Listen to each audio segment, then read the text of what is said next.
How can we maintain our emotional strength during life's toughest periods, during long periods of adversity? What's up, everyone? My name is Morcie. I'm here as a spiritual teacher and a guide. And today we're touching on a powerful topic. A topic that is essential for our fulfillment in life, essential as a human being going through transitions, going through challenges that are inevitable in life. Learning how to move and flow with this body, with these thoughts and these emotions, this topic is a powerful topic. I like to share that emotional strength. What is that? What is emotional strength?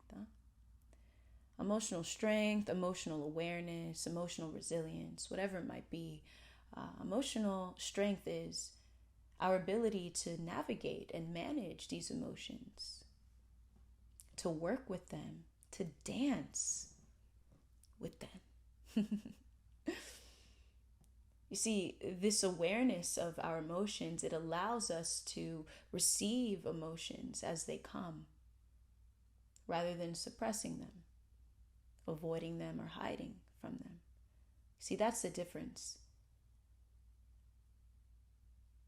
The main difference with whether you find yourself embodying emotional strength or not is recognizing whether or not you are truly allowing yourself to just experience it, right?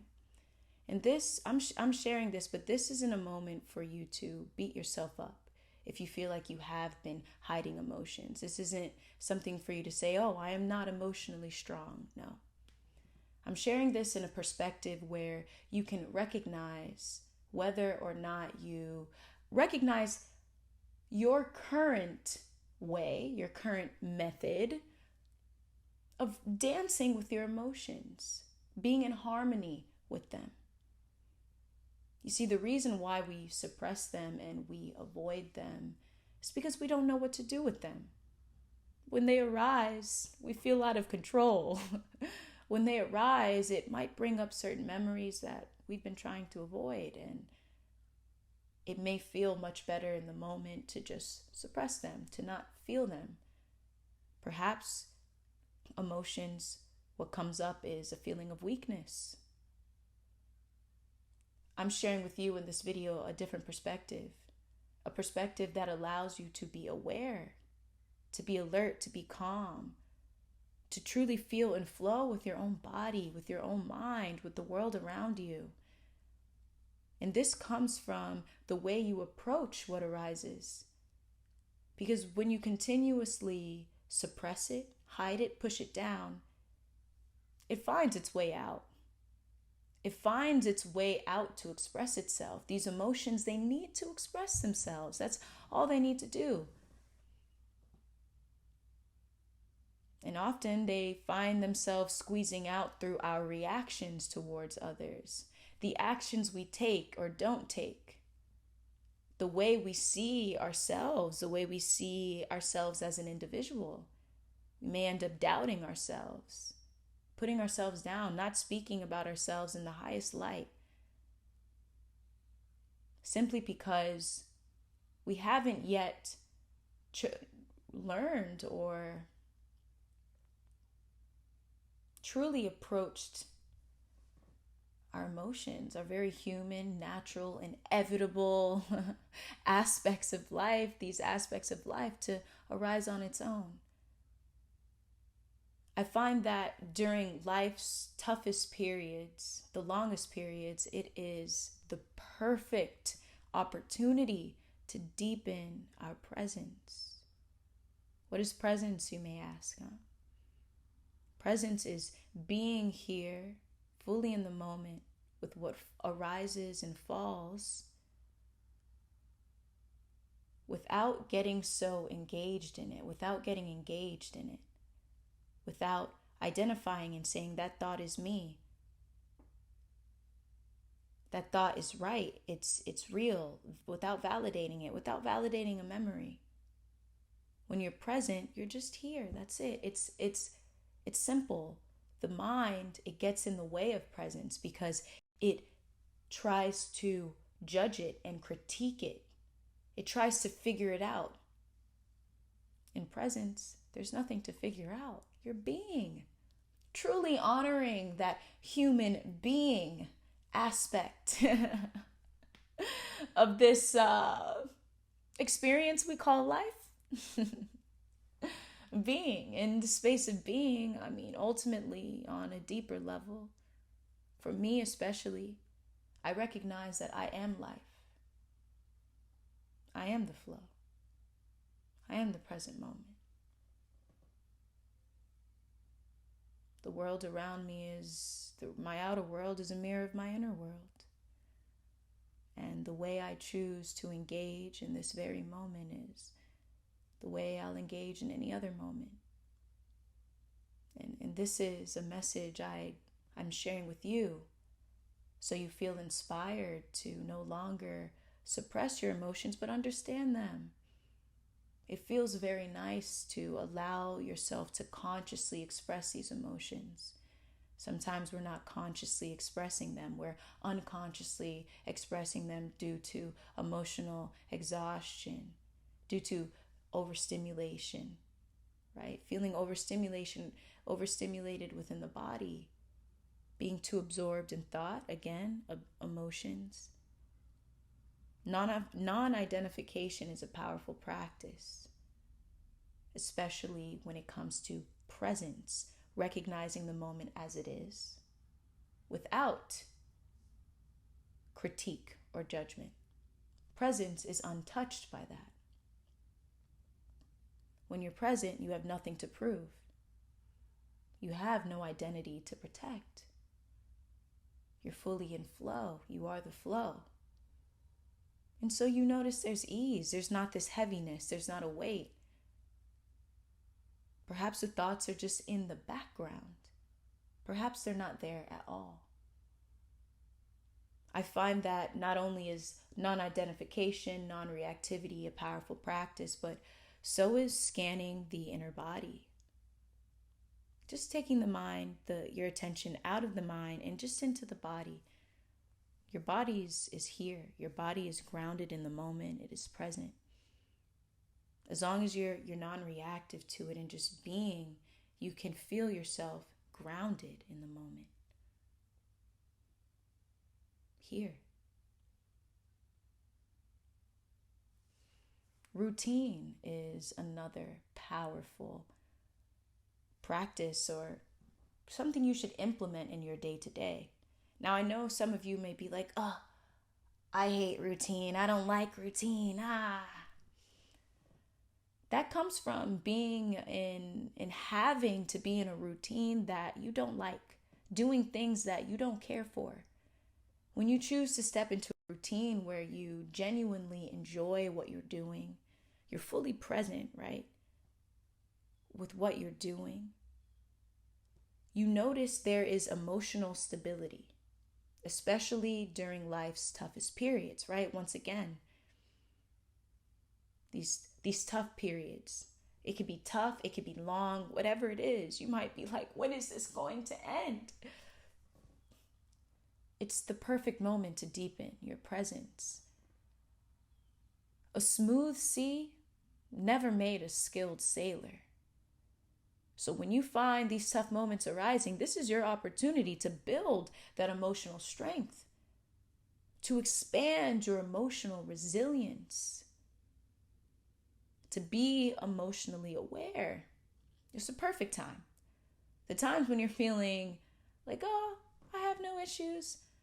You're not actually allowing yourself to step into a place where you can be more aware of yourself, more aware of your body, sensing that those subtle shifts within the body. Wow, this almost made me look like I'm like dancing. You see that? You notice those subtle shifts and recognizing your inner wisdom. It is in those tough periods, those long periods of adversity, where you recognize your intuition, where you're not finding yourself doubting yourself or overthinking. You might even step into this practice of gratitude. Gratitude is the channel into this very moment. Gratitude. Being grateful for our challenges. Gratitude for our challenges. We might find ourselves grateful for what brings us at ease in life, like a roof over our head, food to eat, being surrounded in nature, our loved ones.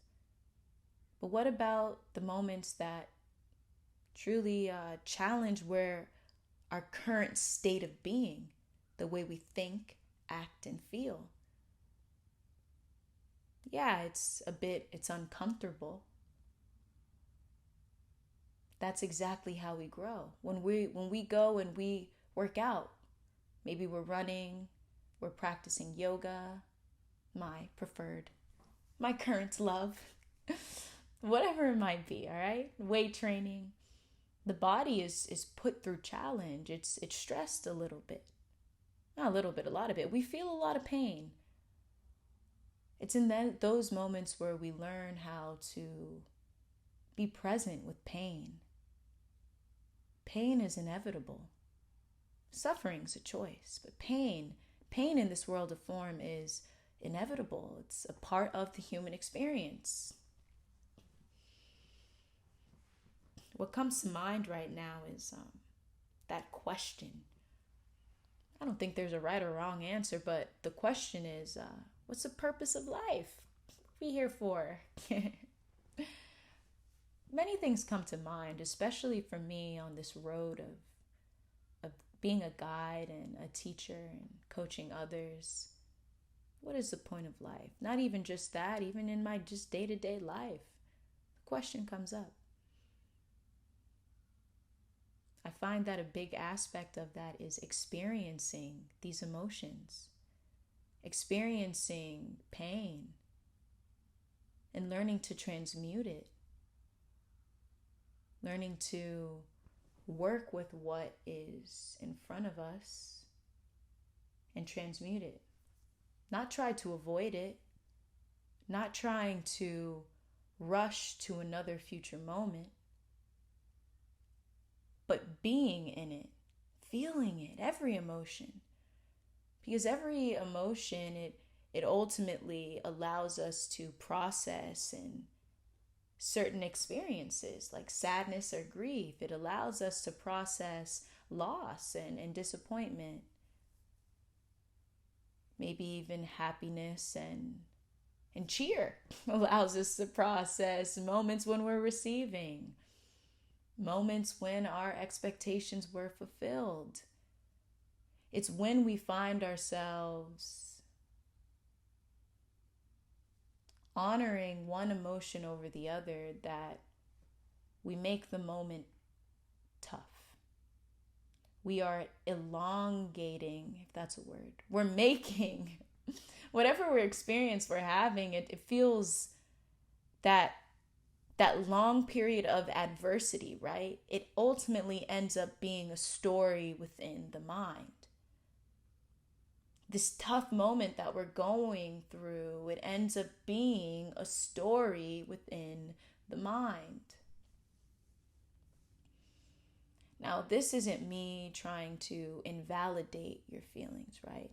It's something to be aware of.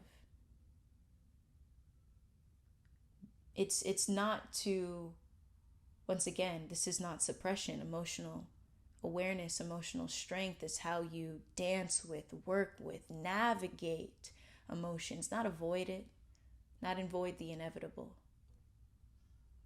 but truly being present in whatever you're feeling. And when we are present with what we're feeling, ultimately what comes up, what we become aware of is that problem, the resistance towards what the moment, our life situation, the resistance towards the length of time, that no longer becomes a problem.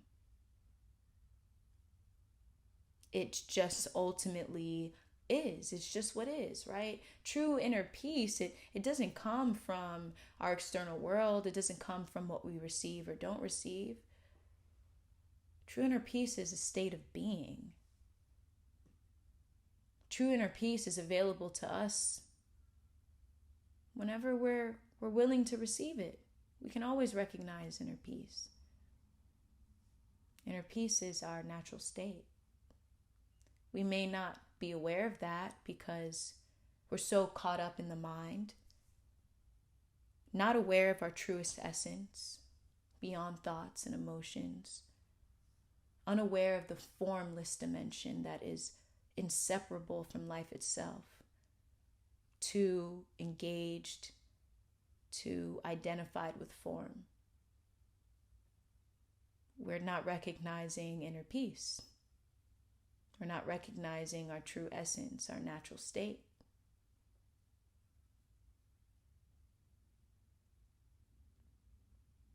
So I encourage you to invite in meditation. Perhaps you need a journal. Journaling is another great way to express your emotions. Once again, these emotions, they need to be expressed. Determine what is your preferred method of expressing emotions. All of them. It doesn't matter what they are. They're all powerful. Pausing peacefully for me is it. Pausing personally on a personal level, all right? Pausing peacefully, doing nothing consciously. That's when I step out of the mind, and that's when I find that I'm grounded in the moment and simultaneously uplifted. Maybe in that moment, I may not feel gratitude for the moment. You don't have to force gratitude, right? You don't have to like what you're going through, but simply accept that it's there. And in that moment, you are aligned. That's it. You're aligned with the moment because you're in agreement with what's arising. That's when you flow. When I think of flow, what comes to mind is someone who's surfing, a surfer. You can't surf if you are in resistance to the form of the wave that comes out of the ocean. You're surfing by accepting the form of the wave that arises. You flow with it. Doing nothing consciously is exactly what it sounds like. Take it for however it arises within your mind, and just whatever it might be. Just be there. For me, doing nothing consciously is just being. Allow thoughts to arise and fall. Being conscious that I am just here, not doing anything in particular. Here. And in this space, I am reminded of my truest essence beyond the mind, beyond emotions. And in this space, I dance with emotions. I use thought instead of thought using me. No longer do I feel overstimulated. And even if I do feel overstimulated, I allow it to be there. It's not getting in the way of anything. It's just there. And I allow myself to experience life.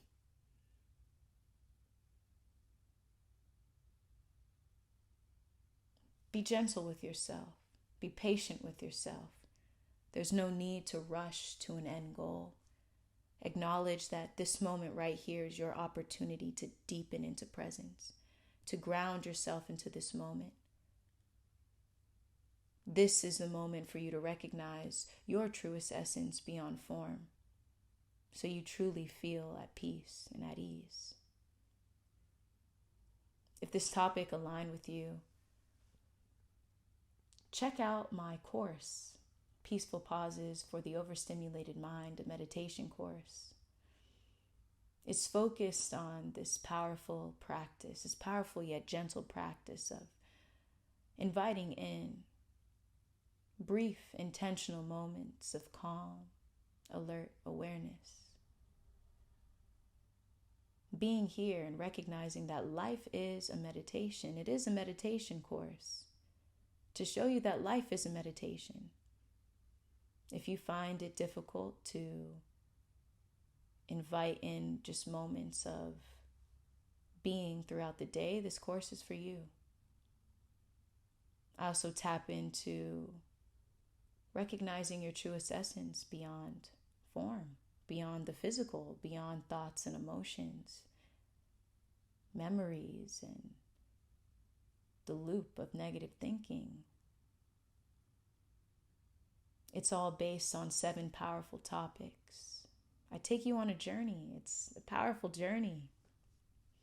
It's grounding, it's uplifting, and it touches on the non-identification, non-reactivity, doing nothing consciously. And I offer self-reflection questions, right? To allow yourself to see where you once were and allow yourself to acknowledge the infinite possibility that lies within the present moment. Check out that course, and also check out the free ebook that comes with the course. It's a powerful ebook as well. Check it out. I am incredibly grateful to be able to share this piece of information with you all. That ebook is a guide that I created, a guide that is all based on my experience with overstimulation, with emotional strength during tough times. It's how I got to this point in my life, and I couldn't be more grateful, and I'm here to share it with you. So check it out. It's a free ebook. Check it out. If you enjoyed this topic, be sure to like down below, comment down below. My name is Morcie. I'm sending you peace. I'm sending you love, wholeness,